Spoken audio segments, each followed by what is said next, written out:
で食事をしたことがある人、皆さん気づいたことがありますか？日本人はご飯を食べるとき、味噌汁を飲むとき、日本人はお茶碗、器ですね、を手に持ちます。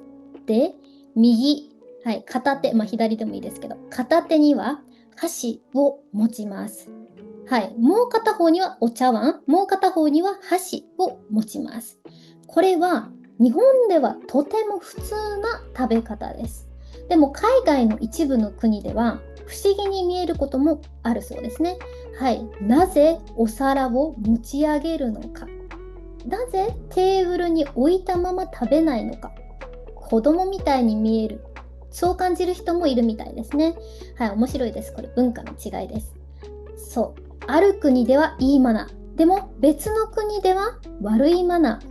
今日はね、日本人がなぜ食器を持って食べるのかというその理由についてお話をしていきます。日本の食文化を理解するには箸について考える必要があります。日本では昔から箸を使って食事をしていました。ナイフ、フォーク、スプーン、これとはまたね、食べ方が違いますね。例えばフォークの場合、お皿の上の食べ物を刺して口まで運びます。スプーンならすくって運びます。でも箸はつまむ道具です。特に日本の箸は中国や韓国の箸と比べても少しね、特徴があって、先端が細く作られているんですね。気づきましたか？知っていましたか？実はこれ、魚の骨を取る小さい食材をつかむため、細い動きが特徴的なんですね。そしてもう一つ大きな理由っていうのは、それは米です。日本の食文化の中には、長い間ね、お米というものがあります。日本のお米はね、粘りっ気がありますよね。細く長くパラパラしたお米ではなく、一粒一粒がくっつきやすいお米です。だから箸でも食べやすい。でも、テーブルに置いた茶碗から口まで運ぼうとすると距離があります。食べ物を落としてしまう可能性もあるかもしれません。そこでお茶碗を持ち上げる。口の近くまで可能な限り運ぶ。そして箸で食べる。これが自然な形になりました。実は日本では食器を持つことは悪いことではありません。むしろ丁寧な食べ方なんですね、これ。例えばご飯の茶碗、味噌汁のお椀、小さな器。これを持って食べることができます。反対にテーブルに置いたまま顔を近づけて食べる姿勢は犬食いと言います。つまり犬を想像してください。動物の犬ですね。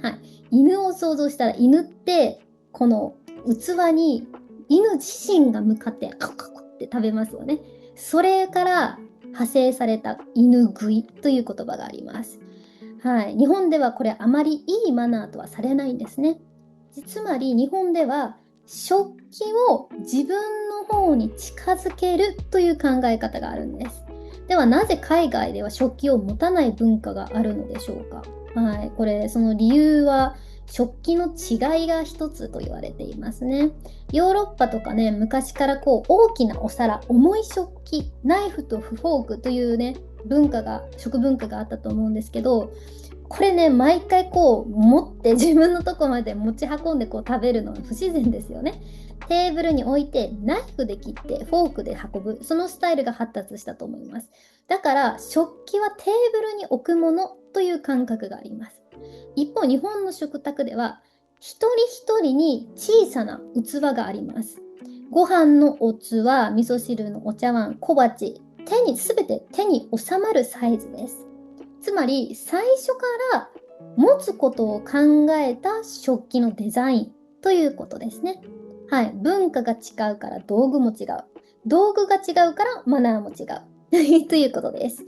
そして日本には食器そのものを大切にする文化もありますね。お気に入りのお茶碗、季節に合わせた器、職人が作った器。はい、日本料理では食器はただ食べ物を置く道具じゃなくって料理の一部として考えられております。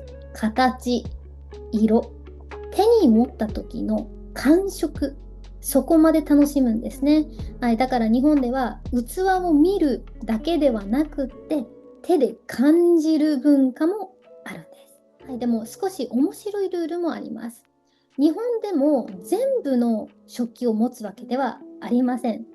大きなお皿、焼き魚のお皿、ラーメンの大きな丼、はい、厚すぎる器、もうこれはもはや持てません。こういうものは置いて食べます。日本人は何でも持つというわけではないですね。もちろん食べ物や器によって考え方、変えています。はい、日本人が食器を持って食べる理由、それは単なる癖とかではなく、箸という道具が理由です。